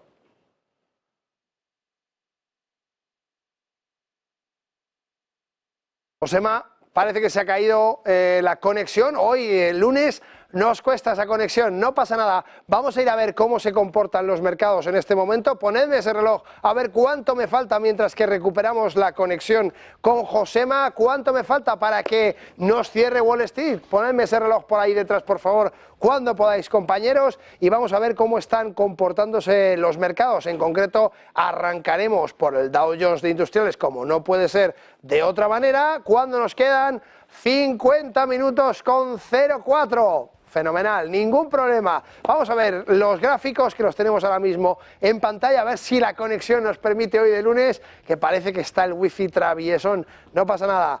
0,77% de crecimiento ese Dow Jones de Industriales. A ver si podemos pinchar mis gráficos, compañeros. Y justamente está subiendo al revés que hacía la semana pasada. Mientras que todos los índices subían, el Dow Jones bajaba. Y en este caso estamos viendo justamente la reacción opuesta. 0,78 en este momento por ciento, subiendo con ganas, casi un 1%, aproximándose ya con un lunes con ganas. Y vemos el SP500 en ahora mismo una mínima corrección, justo 0,00. El tecnológico Nasdaq ahora sí un poquito más potente la caída, 0,80. Así que esta es la situación general cuando acabamos de recuperar la conexión con Josema. A ver si podemos estar por ahí. Josema, ¿estás por ahí? Pues estamos por aquí. Estás, fenomenal. Decía, sé que eres ingeniero, un poco, ¿qué te motivó a decir, mira, yo me quito de la ingeniería, esto es mucho curro, yo me voy a hacer mi negocio en Airbnb? Que todo en por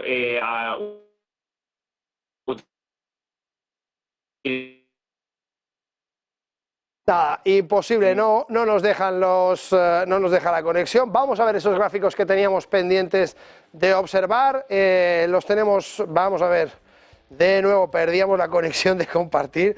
Yo os digo que hoy está complicada la cosa, no pasa nada. Yo ya os he comentado cómo está la situación ahora mismo, mientras que esto se va cargando, que ya veis que hoy va a tardar un tiempito. ¿Por qué? Pues no lo sé, pues porque toca así, porque la tecnología de vez en cuando estamos en directo, hace estas cosas, y a mí pues me queda nada más que mostraros un poco cuál es el comportamiento y qué es lo que pasa en este caso. Ahí los tenemos, ahora si veis, no pasa nada. Se tardan 30 segundos, se conecta de nuevo y ningún problema. Aquí tenemos en pantalla ahora mismo ese Dow Jones de Industriales que os pincho para que podáis observar. Cambiará ahí, plus. Vamos a ver si me cambia. Ahí está, fenomenal. Pues fijaos, como decíamos, justamente ahora mismo subiendo, fijaos esta vela diaria tan potente, un 0,74%. ¿Veis cómo se ha comportado en anteriores jornadas? ¿Veis la zona de acumulación que habíamos comentado igualmente? Y fijaos cómo arrancamos este lunes con muchísimas ganas. Fíjate que es justamente el comportamiento contrario a lo que está haciendo el SP500. Fíjate, ahora sí vemos esa caída muy ligera de 0,03 y el Nasdaq, que os quería mostrar antes, aquí sí que hay una caída más profunda. ¿Por qué? Porque la subida ha sido increíble, fijaos, no paraba de subir y ahora ¿qué nos encontramos? Pues que esa subida se recoge. Si recordáis, en el editorial hablábamos justamente del RSI. Vamos a ver cómo está el Bitcoin, que os lo pongo aquí en pantalla para que veáis este RSI, que es lo que yo quería mostraros antes. Fijaos, vemos el Bitcoin cayendo muy fuerte en esos 60.156, como hemos visto en esa situación anterior, que era muy complicado, y vemos justamente debajo del gráfico, podemos ver la parte más baja, donde vemos ahora mismo en 25,67 el RSI. Recordad lo que os he dicho, si vuelve a 30 de manera abrupta es una de las señales que tenemos que observar. Y de momento nosotros vamos a seguir con el programa, nos vamos 2 minutitos a publicidad, a ver si conseguimos arreglar un poco todo este follón y volvemos enseguida.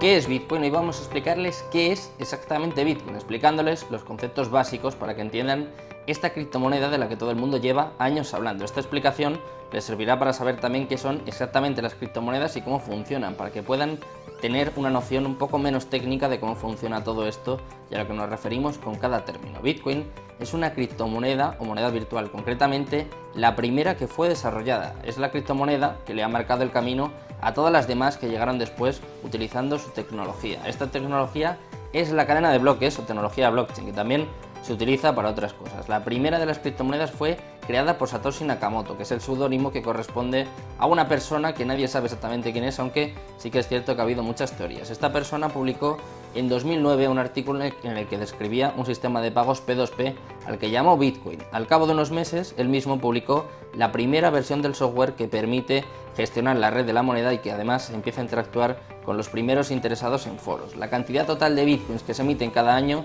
está determinada por su algoritmo y pasa lo mismo con el resto de criptomonedas. Bitcoin está desarrollado para que cada 4 años se reduzca por 2 su producción y para que solo se emitan un total de 21 millones de bitcoins. Después simplemente dejarán de crearse. Esto es una diferencia fundamental con las monedas convencionales, puesto que los bancos modifican su valor a su libre albedrío. Por lo tanto, las monedas se pueden devaluar, mientras que Bitcoin quiere ofrecer algo más de estabilidad. En definitiva, entre los usos más destacados de Bitcoin cabe mencionar los siguientes, como por ejemplo pagar utilizando estas propias criptomonedas, obtener intereses por los bitcoins que poseas, algo similar al concepto de un depósito bancario, también obtener un préstamo utilizando como garantía tus bitcoins, cubrir tu exposición financiera con derivados en mercados regulados y por último obtener réditos de inversión mediante la compra-venta de bitcoins, al ser un activo que teóricamente tiende a revalorizarse en un escenario de demanda constante.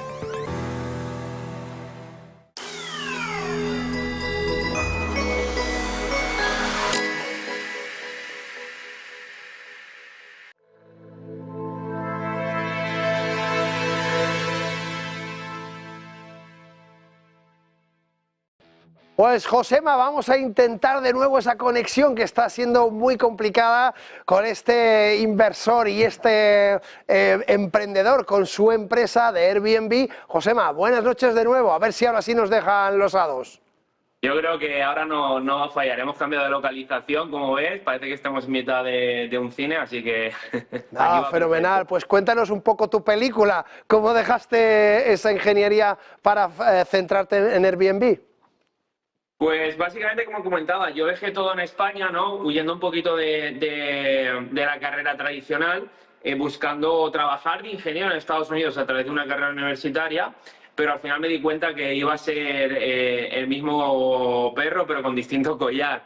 Así que cuando ya terminé mis estudios, estaba en conversación con compañías en Silicon Valley, ¿no? Que todos conocemos, pues yo me había mantenido en Estados Unidos gracias a emprender, ¿ok? Emprender fue la vía económica que yo tuve para poder mantenerme allí. Así que decidí dejar ese lado seguro para seguir mi lado emprendedor y crecer y explotar mi mi negocio de Airbnb, en este caso en Estados Unidos.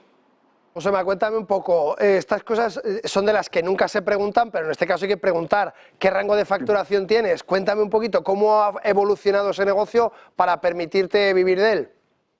Pues fíjate, yo empecé en 2017 cuando llegué a Estados Unidos con una propiedad remotamente que estaba en Valencia, una propiedad súper pequeñita cuando casi nadie lo hacía, y en aquel entonces generaba por noche en una propiedad, yo qué sé, 40, 60 euros, y a día de hoy tenemos propiedades que se van a alquilar a 2.000 euros la noche. Entonces, en rango de facturación hay propiedades que llegan a facturar unos 250.000 dólares al año, hay propiedades que están en 120, 140, pero más o menos ese rango, y cuenta que tenemos unas 18 propiedades ahora mismo. No, pues todo un logro, desde luego, desde 2017 con 18 propiedades ya, y dentro de esos rangos de facturación, desde luego, muy deseables. Cuéntame, si fueras un joven emprendedor que dices, oye, pues esto yo lo veo para mí, a mí me interesaría, ¿qué puede hacer? ¿Qué consejo le darías? Pues sobre todo que entienda que es un negocio, ¿vale? Que Airbnb o alquiler de corta estancia no es coger una propiedad, subirla a Airbnb y ya está, sino que es un negocio de hospitalidad que se parece más a una gestión hotelera que a un alquiler tradicional. Entonces tienen que entender eso y tienen que tener unos estándares mínimos y se tienen que formar en desarrollar el negocio. Ya sea que empieces ya con una propiedad tuya o una propiedad en gestión, necesitas tener cierta formación o cierta experiencia o cierto bagaje o poderte permitir romper mano, ¿no?, con alguna propiedad antes de empezar en el negocio. Es el consejo uno. Y segundo, que sean creativos, que este negocio no va de ofrecer una cama, no va de hacer la competencia a los hoteles, no va de ofrecer experiencias. Ese es el mayor punto de distinción dentro del negocio. Crear experiencias, pues como ves ahora, que estamos en una de nuestras propiedades aquí en Valencia y estamos haciendo un cine en una de las habitaciones. Fenómeno, pues siempre buscando esa innovación, esa creatividad dentro del tejido de emprendedores en España. Siempre es un placer verlo. Josema, ha sido un auténtico placer, atropellado por la conexión, pero sí, un auténtico placer tenerte hoy aquí. Josema Sánchez, hablamos para otra ocasión. Por supuesto, muchísimas gracias, Javier. Gracias a ti. Pues nosotros ahora sí nos vamos 2 minutitos a publicidad porque tenemos un invitado de excepción aquí en plató para comentar varias cosas interesantes. ¿Que quieres saber quién es? ¿Quieres saber de qué vamos a hablar? Quieto ahí, ni te muevas.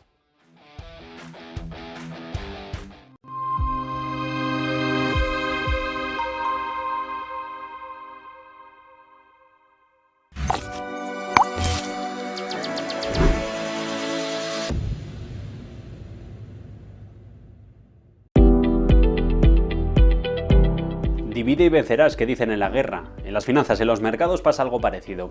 Atención en el peso creciente del renminbi en el comercio internacional como consecuencia, otra más, de la guerra en Ucrania. El aumento del coste de financiación en dólares está provocando que la divisa china sea más atractiva para el mercado para facilitar los intercambios comerciales con la Rusia sancionada por Occidente que cualquier otra divisa internacional. Los datos de SWIFT, la plataforma internacional para la financiación, muestran que el renminbi por valor de mercado ya copa más o al menos parecido a lo que lo hace el euro. 6% ha crecido en el entorno de los 4 puntos desde febrero de 2022, cuando aquel 24 arrancó la guerra de Ucrania. Una ganancia de apenas, decíamos, esos 200 puntos básicos que ponen en el tablero a la moneda china, en estrecha competencia con la divisa única, pero que ambos completan una pequeña fracción frente a la participación del dólar, que se sitúa, sin embargo, ya sobre la zona de los 84. La creciente participación de la divisa china en la financiación del comercio internacional, en el que los prestamistas otorgan crédito para facilitar el movimiento transfronterizo de bienes, representa una bendición para Pekín en ese impulso para acelerar la internacionalización del renminbi y un duro desafío para Occidente, que ha tratado de utilizar las sanciones para prohibir que las principales instituciones financieras rusas utilicen el SWIFT. El Banco Popular de China ha llevado a cabo hasta ahora una campaña concertada de internacionalización en años previos, hasta agosto del 2015, cuando la devaluación provocó una grave fuga de capitales. Esto obligó al Banco Central a cambiar de rumbo, a imponer controles de capital y a promover el uso de la moneda global de una manera draconiana. El último ascenso del renminbi no ha sido igualado, en todo caso, por un mayor uso de los pagos internacionales en SWIFT, que se han estancado en alrededor del 2% del total mundial. Sin embargo, fuera del SWIFT, Rusia tiene acceso al sistema de pagos interbancario transfronterizo, el chino CIPS. Apuntar que el año pasado el comercio bilateral entre los dos países aumentó a un récord de 185.000 millones y que las empresas rusas han pagado ya la mayoría de los productos chinos en renminbi. Los acuerdos totales se han incrementado en el entorno de los 21 puntos porcentuales. Sin embargo, y a la luz de los estrictos controles de capital, pocos expertos esperan que el renminbi se dispare rápidamente en las filas de monedas de pagos internacionales.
Pues estamos de vuelta y es que os decía que tenemos un invitado de excepción que nada más y nada menos que es analista financiero certificado con un montón de experiencia y que es nuestro querido Borja de Castro. ¿Qué tal? Bienvenido, Borja. Encantado, como siempre, de estar aquí. Pues un placer tenerte y muchas cosas para comentar, muchas cosas para comentar contigo. Cuéntanos un poco tu análisis sobre la situación actual de los mercados globales. Vamos a abrir boca así un poco con la foto global, lo grande. Con la foto general, ¿no? Bueno, pues creo que estamos en un momento y además en una situación muy psicológica del mercado. Nos encontramos en un momento en el cual venimos de cierto FOMO, de toda esa inteligencia artificial, sobre todo hablando de Estados Unidos, en el que hemos visto resultados extraordinarios el año pasado y también en este, y estamos viendo cómo ahora entra el factor psicológico de que en el momento en el que una de las grandes, y sobre todo el nombre de Nvidia, se ponen números rojos y no entra en esa cotización en verde, vemos cómo rápido sobrereacciona el mercado, vemos rotación a sectores más defensivos. Entonces creo que estamos en un momento muy, muy psicológico. Eso por Estados Unidos. Por Europa creo que nos encontramos un poco más en esa tensión un poco política y también muy arrastrada por sector bancario. Somos muy dependientes tanto en España, por supuesto, en un alto porcentaje, como en Europa del sector bancario, y se nota en el momento en el que hay conflictos en esa política. Pues estaba mirando exactamente hasta un 15,77 ha caído Nvidia, y esto al final lo que sucede es que genera muchísima tensión, y esa tensión, como bien dices, de la empresa con mayor capitalización del mundo y además siendo la que es la punta de lanza de la tecnología y de la inteligencia artificial, genera un poco ese miedo del que nos hablabas y la intención del inversor de reevaluar qué es lo que sucede. Porque claro, es que estamos en 377 días en los que el SP500 no ha bajado más de un 2%. Su máxima corrección no ha llegado al 2% en los últimos 377 días. Son muchos días, ¿no, Borja? Sí, son muchos días y también de la forma en la que lo ha hecho, en un mercado en el que está más concentrado que nunca, con esos exponentes, pero que al final todo va relacionado con inteligencia artificial de manera directa o indirecta, con las 7 magníficas, que al final, si vemos cómo su revalorización también ha ido ligada a nombrar esa inteligencia artificial. Apple hemos visto que es la que más atrás ha quedado porque no lo iba nombrando, y en el momento en el que lo nombró ha vuelto a despegar. Entonces vemos cómo es una casuística que se repite. Creo que tenemos que ser cautelosos, tenemos que ver que también todo rota, es decir, no va a ir siempre increciendo a estos niveles. y sobre todo creo que la presión que hay en Nvidia es que puede sacar resultados muy buenos, pero a lo mejor no excepcionales, que son los que se espera el mercado. Y siempre sabemos que las expectativas es lo que más cotiza el mercado. Indudablemente, las expectativas al final son lo que mueve los mercados. Decían, compra con el rumor y vende con la noticia, ¿verdad? Que nos lo dijo Buffett hace un cerro de años y sigue siendo de tremenda actualidad.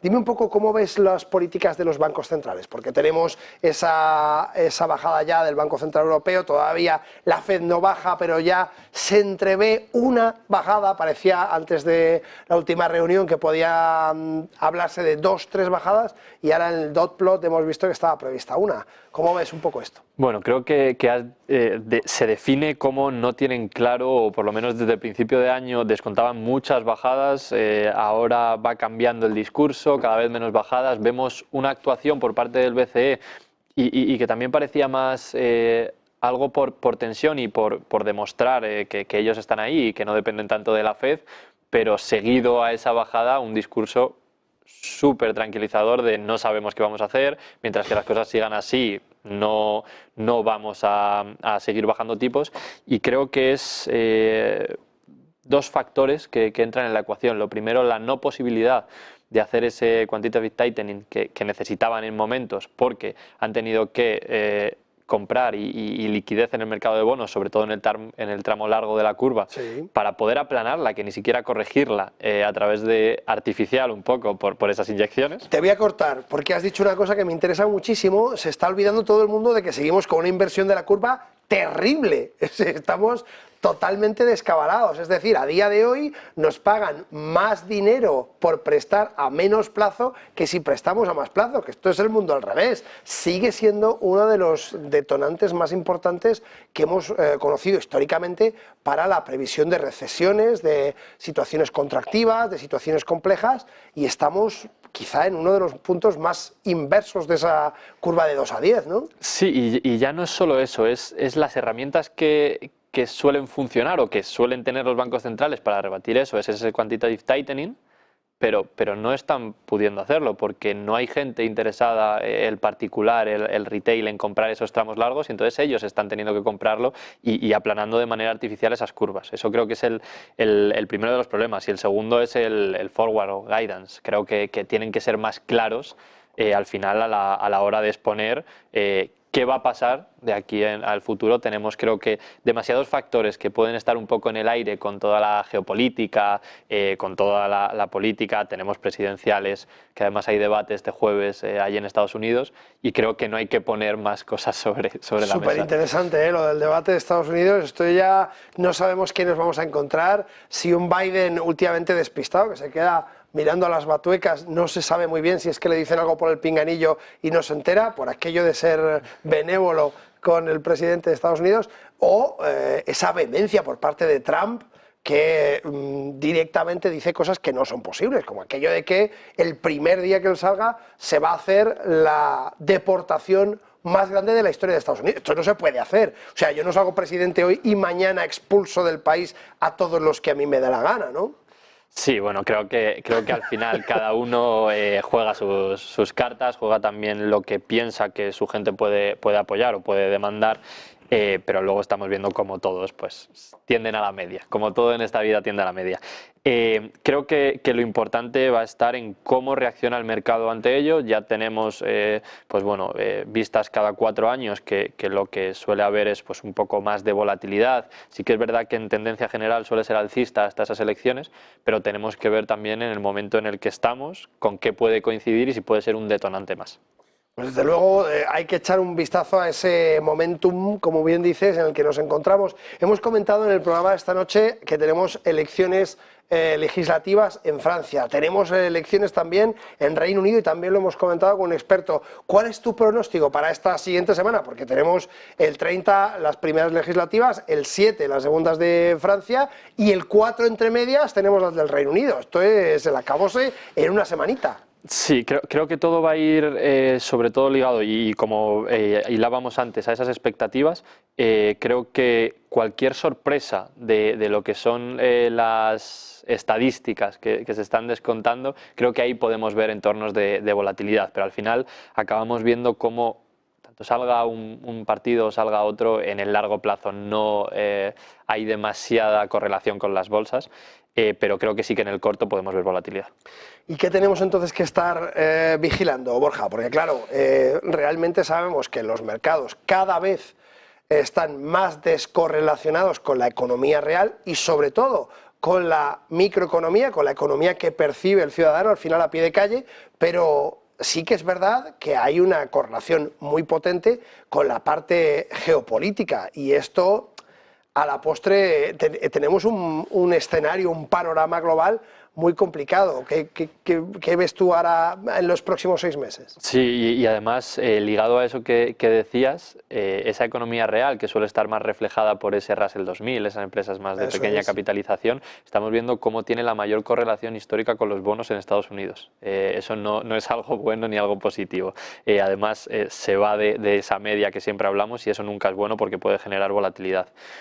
A partir de ahí creo que lo que más puede dinamitar y a lo que más tenemos que estar pendiente es pues todo ese Oriente Medio y todo ese petróleo, que creo que es ese factor clave en el que puede dinamitar todas las industrias, porque al final, como bien decíamos, en esa cadena de suministro, pues al final va sumando y tampoco puede generar demasiada, digamos, inflación que a los países pues bueno, se les pueda complicar la situación un poquito más.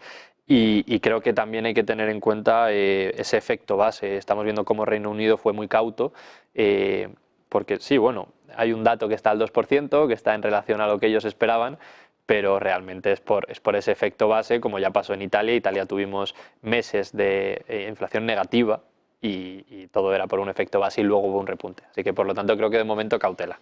Cautela y pendientes del crudo y del oro. Y del oro, efectivamente del oro, que además estamos viendo cómo, creo que era hoy Morgan Stanley, si no me equivoco, lo situaba en $3.000 la onza en 12 meses. Bueno, creo que en relación a ese QE que hemos estado hablando, en relación a los bonos por necesidades de liquidez, creo que también los bancos centrales necesitan esos tipos reales negativos para toda esa deuda y para poder contenerla y financiarla de manera que no, digamos, que no se siga creando y no haya una bola. Y en ese escenario se comporta muy bien el oro, lo sabemos. Y creo que también es lo que tenemos que descontar, aparte de bueno, ver qué desempeño van a tener las mineras, que ya van entrando en ese rango en el cual empieza a notarse, y también cómo la efectividad pues empezará a subir. Empieza a haber un poco más de correlación, por tanto, entre el oro y las mineras, que veíamos que tienen una descorrelación de unos 6 meses, un poco porque lógicamente el metal pues al final no tiene más procesos que el propio valor intrínseco de la materia prima, pero sin embargo las empresas soportan unos costes y soportan otro tipo de diluciones dentro de su cotización que hace que la cotización más alta del metal al final se traslade más despacito, ¿no? Sí, y además tenemos que tener en cuenta también que en el mundo de las empresas hay muy pocas empresas que tú hagas un pago al contado o una compra al contado. Esto siempre se trabaja con precios anteriores, con costes anteriores y por eso... Con volúmenes y contratos grandes. Y por eso, pues bueno, ese delay en lo que es la cotización. Pero bueno, creo que ahí tenemos esas píldoras, que es ese sector energía que estamos viendo cómo rota hacia ello y cómo cada vez se está unificando más, como toda esa cuenca pérmica cada vez es más explotable, porque hemos vivido momentos con el petróleo muy caro y que han hecho caja todas estas compañías y bueno, tanto en M&A con compras de empresas más pequeñas como en explotación de esa cuenca pérmica, van a ver cómo al final van a poder toda esa cadena, digamos, hacerla más baja en costes y por lo tanto más márgenes, y eso también se cotiza en bolsa. Y luego pues lo que es consumo también básico, que veíamos como hoy prácticamente subía un 2% en el momento en el que Nvidia se ha tambaleado un poco. Sí, claro, lógicamente si el dinero sale de un sitio tiene que migrar a otro y el dinero es muy miedoso. Al final cuando vemos que algo donde teníamos puestos todos los huevos, porque es que ha sucedido así, es que realmente en Nvidia ha habido un montón de operadores que han puesto prácticamente todo directamente a Nvidia ciegamente, que les ha salido muy bien. Pero claro, el momento que empieza a corregir, el miedo es automático, como hay una exposición muy alta, inmediatamente se empieza a vender y cuando se empieza a vender se incrementa la oferta y por tanto, cuanto más oferta, el precio baja. Y también en esa psicología que hablábamos al principio, por cerrar un poco el círculo, al final cada vez los stops se van poniendo más pegados al precio y esto hace que sea una cadena de bloques. En el momento en el que empieza a bajar va rompiendo stops y va generando toda esa caída y mayores volúmenes. Así que es un poco efecto contagio. Pues tenemos esta semana datos importantes, y es que tenemos datos de inflación en Europa, tenemos datos de inflación en el Reino Unido, comparecencia, como decíamos, justamente de ese presidente de la Reserva Federal de Estados Unidos, junto con la decisión de tipos de interés. Tenemos mucha chicha esta semana. ¿En qué nos fijamos? Creo que siempre hay que hacer una segmentación y siempre hay que filtrar bien los datos. Creo que lo importante va a estar por la situación política también en ese IPC francés. Vamos a tener también resultados en dos economías muy distintas en Estados Unidos, pero en dos sectores diferenciales, como puede ser FedEx, que creo que se acaba mañana los resultados, y Micron Technologies, que también los acaba el miércoles. Y creo que, por supuesto, el dato favorito de la FED, ese PCE, con esa ponderación que quita un poquito en ese shelter y lo distribuye un poquito más, también en el transporte, que eso es importante con el tema del petróleo. Y creo que los ojos tienen que estar ahí. Y en la parte de seguros, por supuesto. Sí, y todo perfil también reasegurador, que hemos visto cómo ha funcionado muy bien y sobre todo en Alemania. Muy bien. Pues claro, clarinete, Gonzalo de Castro, muchísimas gracias por acompañarnos hoy. Un placer, como siempre, recibirte. Hay un montón de cosas que tenéis que haber apuntado durante esta entrevista, porque os ha dejado muchas perlitas para fijaos durante toda esta semana. Sin más, nosotros nos vamos a publicidad, quietos aquí, porque nos vamos con nuestro vídeo consultorio. ¿Que cómo lo hago? Pues como siempre, me mandas un vídeo con tu móvil. Oye, Javier, me gustaría saber cómo va esto, cómo va lo otro. Manita derecha y lo mandáis aquí al 609-075-552 con el 0034 por delante o más 34 por delante si es que nos lo envías fuera de España, y nuestro analista de hoy te contará junto conmigo cuál es su opinión, que quién toca hoy, que quién vamos a tener. Pues nada más y nada menos que Eduardo Bolinche.